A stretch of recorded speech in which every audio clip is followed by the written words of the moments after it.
from California. Checking in from the left coast where we take sound that combines sunshine with rhyme, move 'em around. Take it slow, watch the smoke we blow. Bring California swing in this thing for show. But hey there, baby. Welcome to the Double I Show special edition interview with one of our super special guests, Big A. So what we did is we had T reach out to him, and T, you went ahead and had an interview with Big A. How did you think that went? Oh, honestly, King, this was probably one of the best interviews we've ever done. This guy is amazing. Not only is he just so super knowledgeable, but he's so open about everything, and he's so humble. So it was especially fun and just rewarding to be able to pick his brain and to interview him. It was great.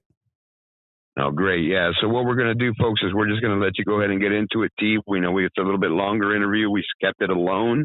We want to make sure he has a voice and he has an understanding of that. It's super important for us to get this out there. So let's just go ahead and get started with the interview, T, and get it going, man. Let's listen to you and Big A. Let's do this. Hey guys, so Sweet T here. We have a very special guest for you. I'd like to introduce him. His name is Big A.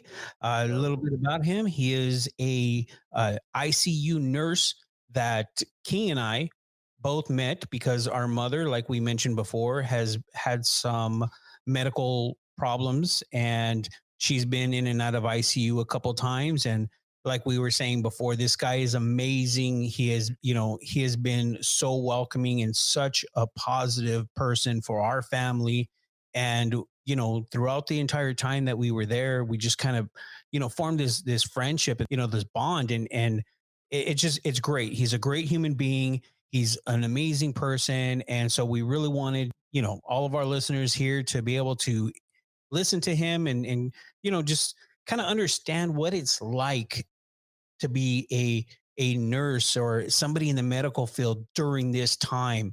Without any further delay, I'd like to bring him in.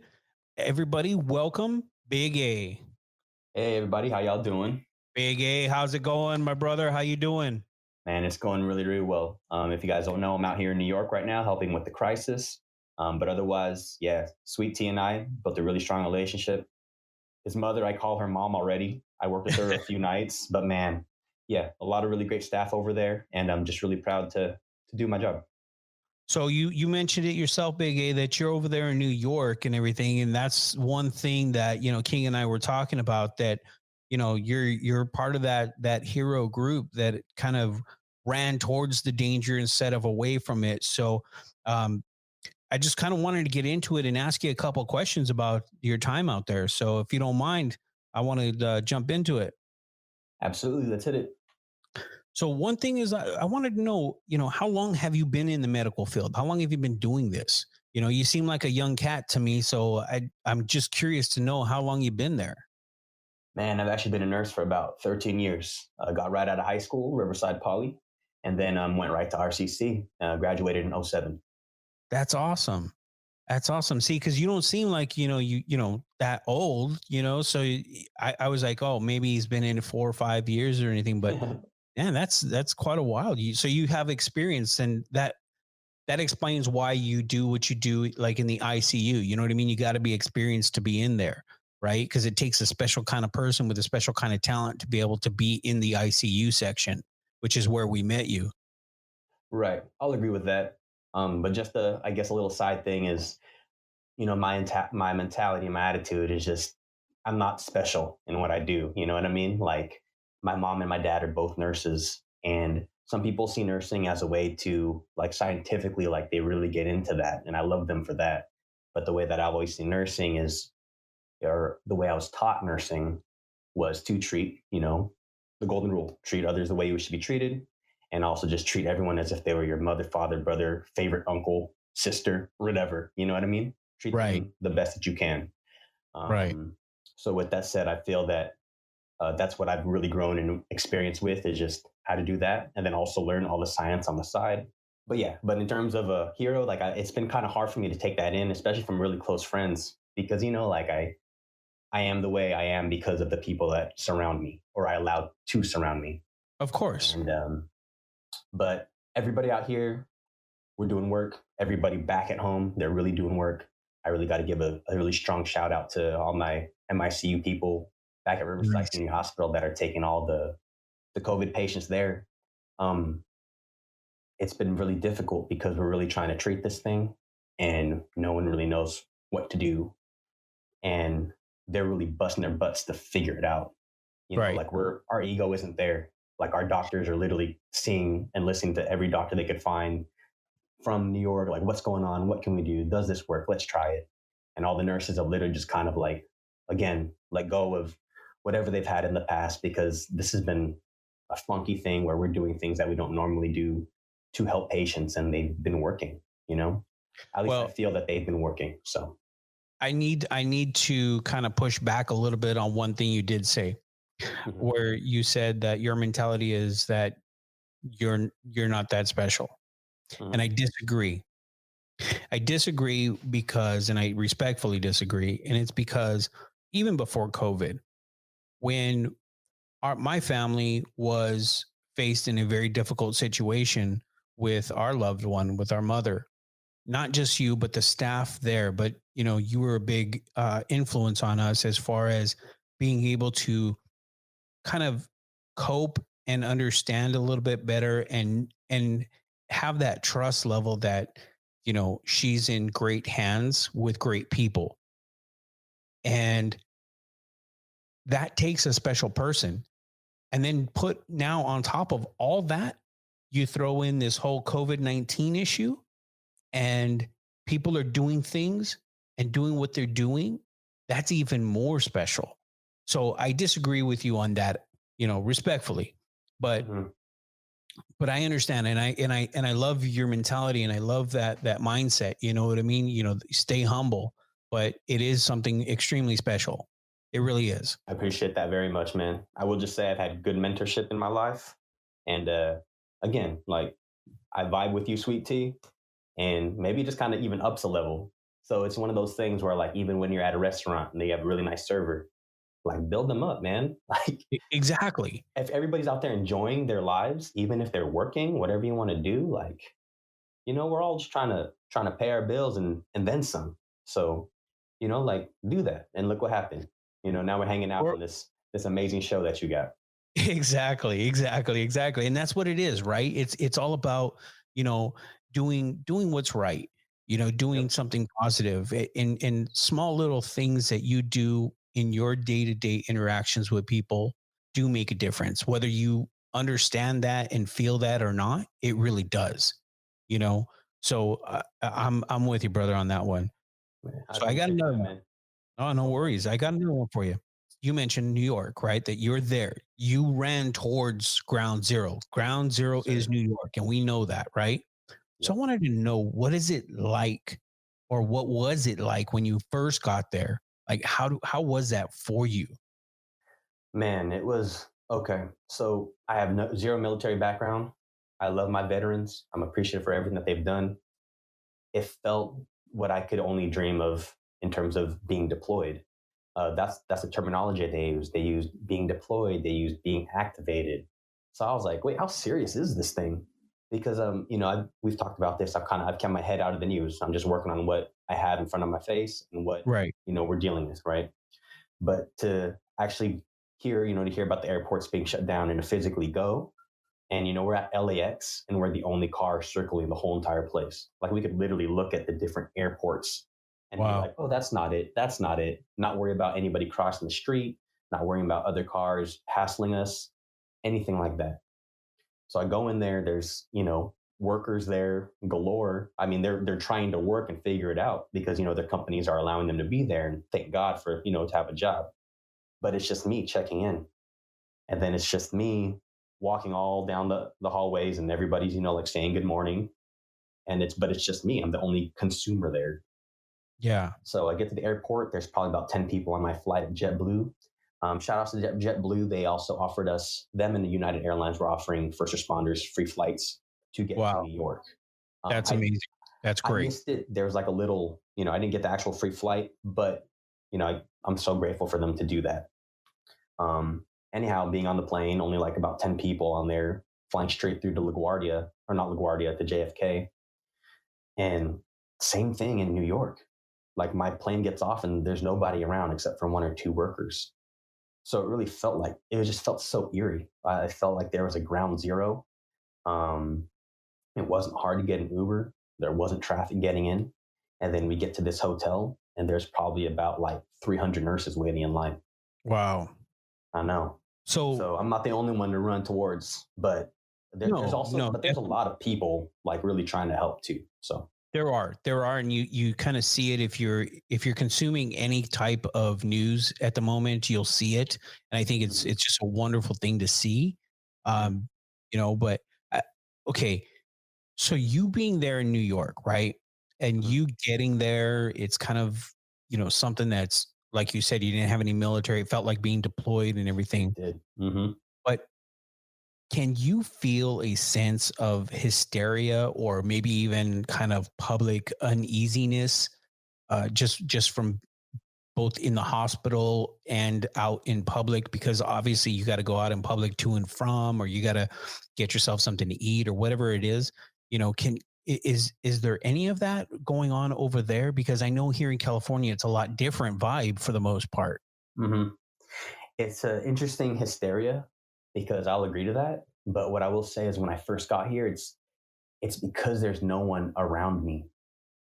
But like that's the hysteria is that um with that said, like I'm grateful. Like New York, the citizens here, they took it seriously. I've Yeah. never visited here, and people say that on the largest sidewalks here, people are shoulder to shoulder walking. And literally, when I walked, I had to go get my essentials. I didn't feel comfortable like sitting in an Uber with another person for like long Yeah. amounts of time. So I walked there, and literally maybe one person per block as I walked to the nearest Target or little grocery store that they had here. So the hysteria was different. It's not like in your face screaming at me, but it was so desolate out here that the hysteria was real in that aspect. Is there like is it almost like when people say there's tension in the air? Is it just like a vibe that not only are they taking it serious, but like you mentioned earlier, you know, everybody kind of checks their egos at the door. So doctors are listening to other doctors, not just in the hospital, but everywhere else too. And Right, people are sharing data right, at real time. But do you right. get a sense of like an uneasiness in the air as well? Like everybody's kind of on edge or stressed out a little bit. I'll say yes to that for sure.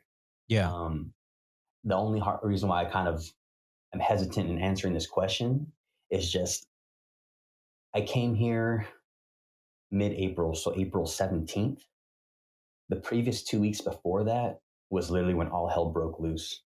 By Right. the time I got here 2 weeks after, um, whether we got the bull by the horns or the bull gutted us for whatever it could, Yeah. we were like like tents had already been set up, like they had already been using. I'm not sure if they have a naval base here, but they were talking about using like some sort of cruise ship or naval ship to house all the other people that wouldn't fit into the hospitals. So by the Yeah. time They I do got have one here, doctor. okay, by the time Yeah. I got here, um, since that had already been set up, it was literally just like just get the gloves on, get the respirator on and get to work. So I So could there was definitely no time. see, yeah, there was no time. Um, oh well, for me, we had like a day or two in between, but because we Yeah. were waiting for assignment, we can get into a whole different aspect of that too. But basically, the government had brought this company in to recruit nurses. Ultimately, this company called Crucial Staffing, they were able to get 5,000 nurses deployed to help out within like 2 or 3 weeks' time, which is incredible. Now that I step back and I look at the great things that they That is did. incredible. Um, Now, what does that mean but go ahead. to your normal job back home? Like, So my did normal job back home, yeah, I'm trying to they're be. understanding? They said you're good. You're in good standing when you get back. Is that how it works? We'll see. So what happened was, and I'm not trying to say this maliciously because that's not the type of person I am, but like many other hospitals or companies, they had to cut hours. So Right. my standing there as a per diem, I had a full schedule left to go, and we worked 3 12-hour shifts. But on one day Right. they just said that they had to cancel the rest of my shifts, and of course I got Gotcha. upset. But I'm a solution seeker. Like I started looking for either jobs close by or looking at other hospitals, yada, yada, yada. And then this opportunity arose.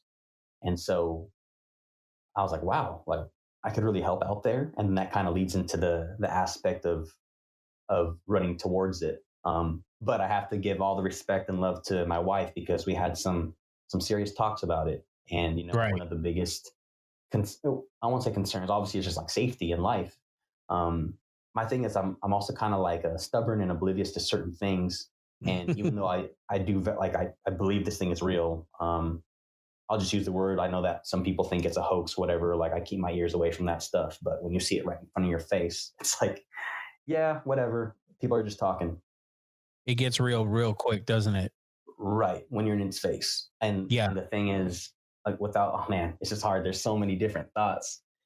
But at the same time, I'm glad that people, like, looking at the brighter side of things, if people are healthy enough and not seeing their own family and loved ones getting sick, that they could call it a hoax, then that, I mean, in a weird way, makes me happy because they're not being affected by this. You know what I mean? Then we are doing something. Like some people are getting offended in the sense of like, what? Like, like this thing's real. Look at this thing. And I'm like, man, like that means people are safe.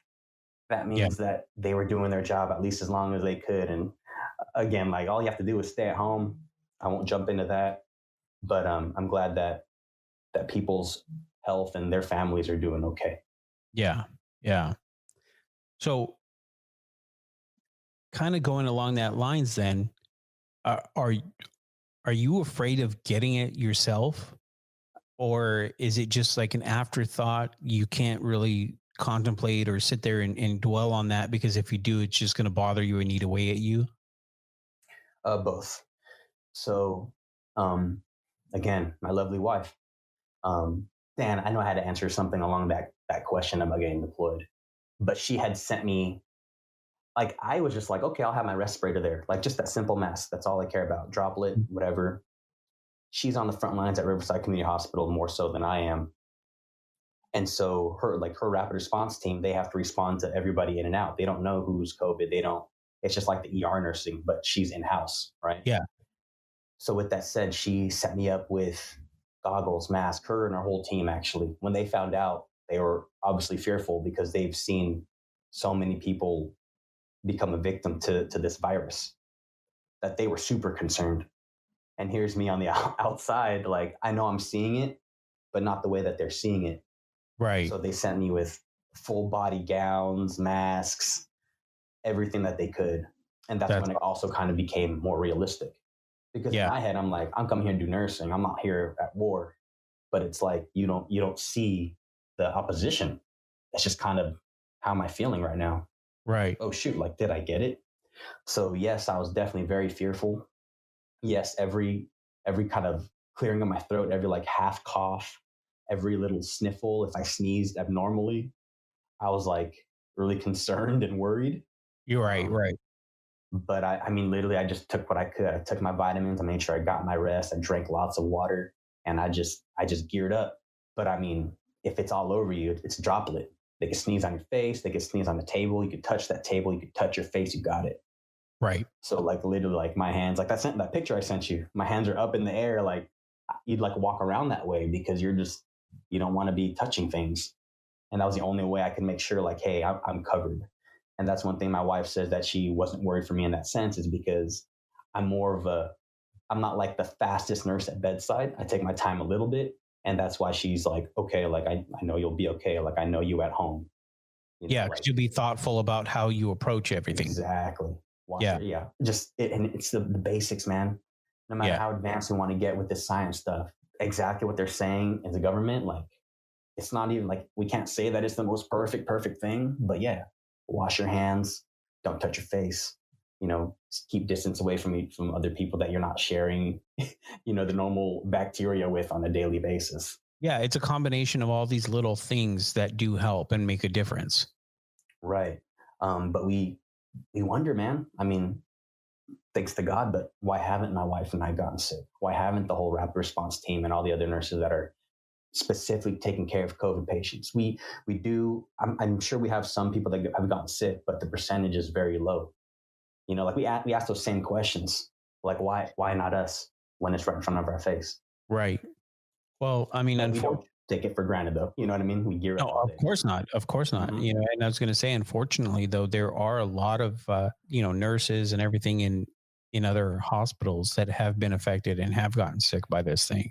You Man, know, that's that's why I worry about you. And just, on a personal note, I would always send you text messages, just, yeah, reassuring you and just being positive and saying stay safe, and you know what I mean? Just kind of reaching out just to make sure you're okay, because I you love you are for on that, that man. front line. That's been the most important thing to me. Is just support. See, and that's always key. You know what I mean? So Mm. I got a question for you when it comes to that. I mean, because I mean that leads into a bigger thing that King and I both always talk about on our show, because a lot of things that we discuss, a lot of it kind of goes back to this. So the other thing I wanted to ask you is mental health, right? Okay, And you're you're there, you're on the front lines, you're fighting an invisible enemy right now, right. and that can really drain you, that could really wear a person down, right? That's just hard, it's hard to deal with. So Absolutely. how are you mentally coping with that, like day in and day out? And how are you able to, obviously, you're having your wife and your parents and everybody kind of being there for you and stuff, and those are big support systems in somebody's life, to be able to Right. to help lift you up even when you're low. But That's right, man. how do you cope with that on a daily basis when you're there by yourself right now, and try to keep that positivity and just keep rolling to be able to wake up the next day and gear up and go back to battle? Oh man. Let's see. Well, first I will have to say that I'm just lucky, man. Like again, really great mentorship, really supportive family and friends. I know not everybody has that. I know not everybody here has that. We only have each other, Right. But my mom texts me, I call my dad. You know what I mean? Like it's just those little things. My wife FaceTimes me every single night. So that's been very, very helpful. Um, all my friends, I've gotten some care packages over here. Like, I don't know, man, it's been really great. So for me personally, in terms of coping, um, I got my Instagram and stuff, and I had deactivated my social media before all this happened. And obviously, I'm definitely more on the people person side. I definitely need to have moments of space and alone time. But yeah, I felt isolated, and so in that aspect, social media has helped me to reconnect with a lot of old friends. I was probably off it for about 2 or 3 years. Wow. Um, so again, so I'm trying to think of without people how I was coping. Um, I don't know, man. I just developed this mentality. Like there are some things, like for example, I've gotten better at this though, like doing dishes at home. You see this big mountain of dishes, you know what's going to be there the next day. You know Yeah. that you're going to eat on them again. It's just kind of like this forever thing. But I'm still like, dude, but I don't want to do it right now. You know what I mean? When it comes to work or nursing, I really have to thank like my mom and my dad because they're both nurses too. So it Right. really was like I feel like it's more an innate thing. Like when I saw my mom nursing, it was more about caring for people. It wasn't, I'll just say it wasn't about the paycheck per se. Yeah. So like I just feel like that's what I was going to do for my career. That's what I saw as a child.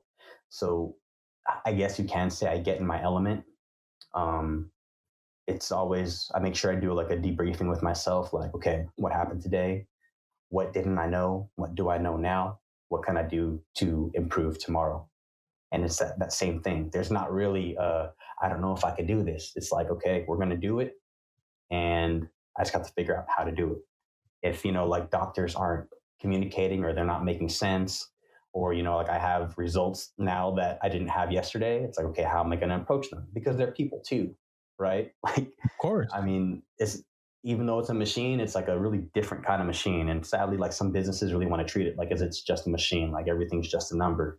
Right. But, rapport building, all that stuff. But I guess that it's hard because I don't think about that as I'm going through it. But as you're having me ponder throughout the day what people could get hung up on, it really is just having that good rapport with people, showing them respect And just still like having a little knowledge base. Like 12 years of nursing, I still don't know everything I could, but especially in this case, not everyone knows what this is still, right? But as long as we're battling it, um, that's been that's just how I cope with it. I'm a regular dude, man. Like a lot of things that might piss me off, like I wait until I blow up and you blow up and then you forget it even happened. Exactly. Just have a Exactly. short-term memory for the emotions, but a long-term memory for the education. Right. Right. And that's a good approach, I think, just in your daily life, period. You know, you let go of that frustration part after you kind of blew up for a couple minutes. Yeah. And then after that, you take the knowledge or the learning experience that you gained and that's what you retain and you keep that. I think that is so well said.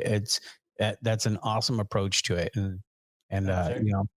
so a couple other questions is, I just want to know, like, how is the housing over there for you guys? I mean, did they hook you up with housing, or I mean, like, what is it like? Are you in a hotel or an apartment? What's going on? Bro, this company, Crucial Staffing, they have taken care of us, man. That's Like awesome. when I first started nursing, I'll say travel nursing was one of my things to do, and I did it a few years back. I went to San Francisco, and that was wonderful as well. But this was a very special type that I don't know if and when I'll see it again or how soon, because it's crisis nursing.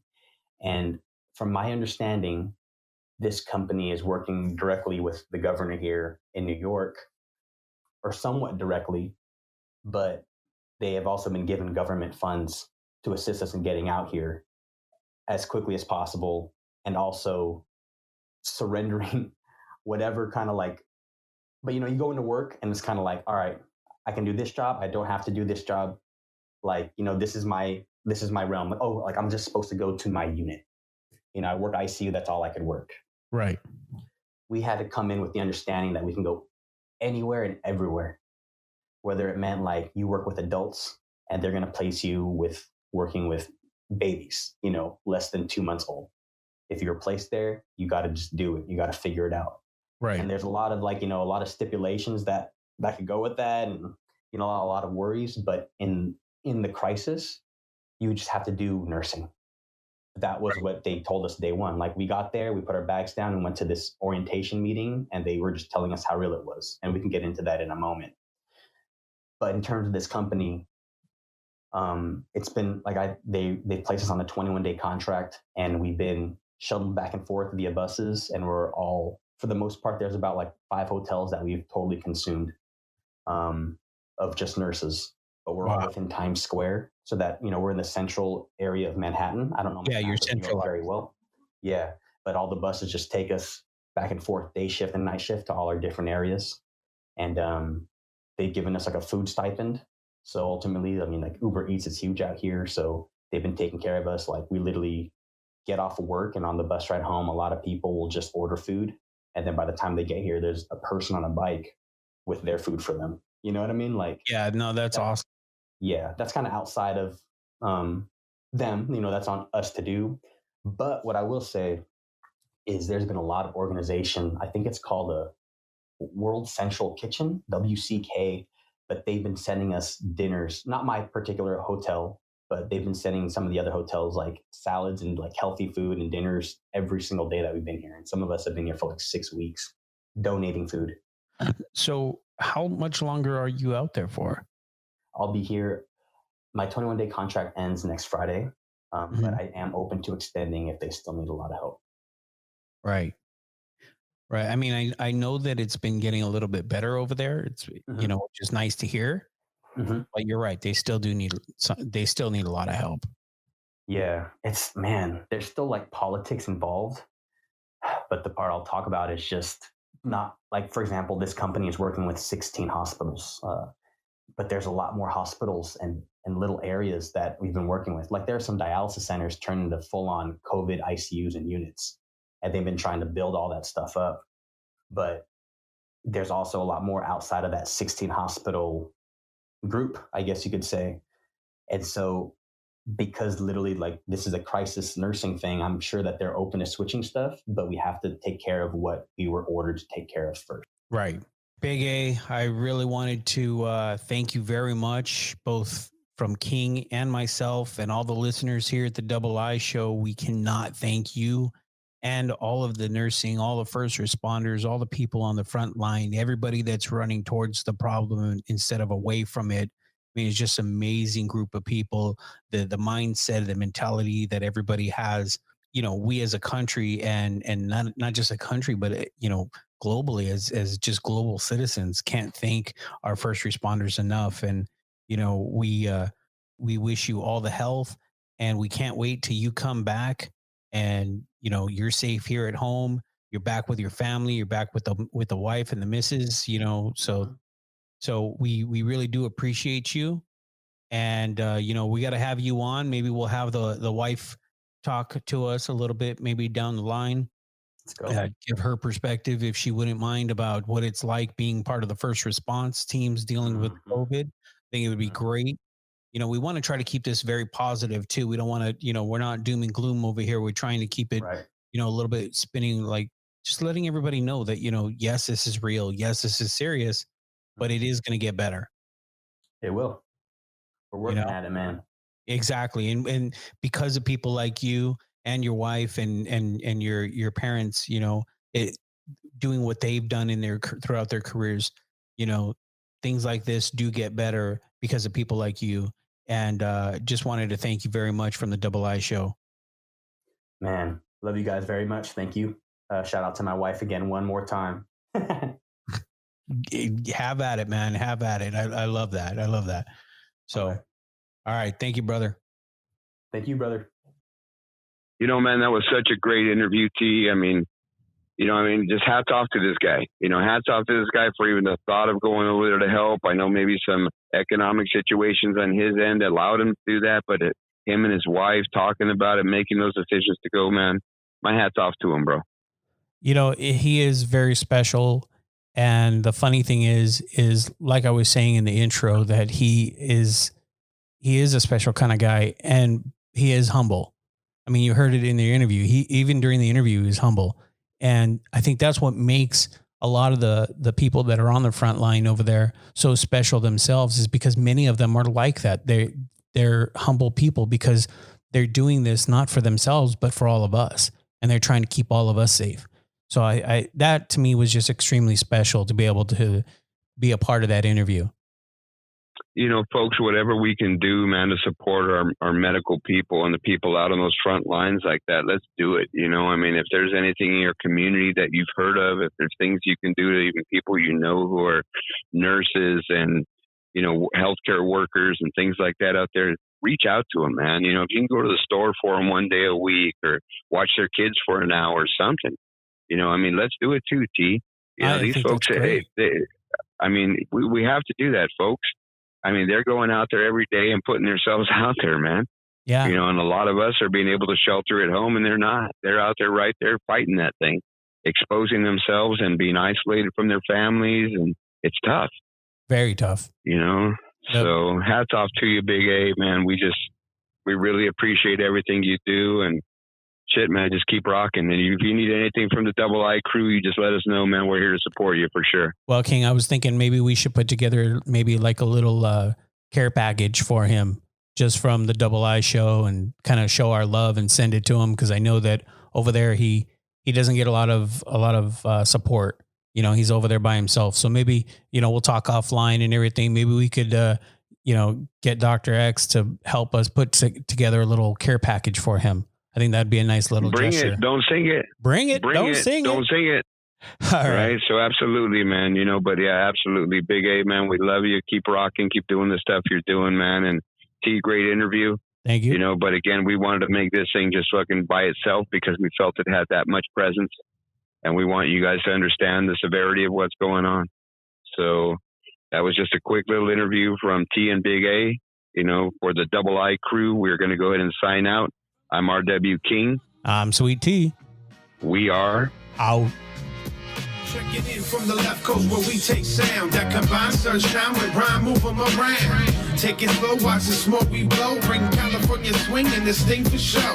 But hey there.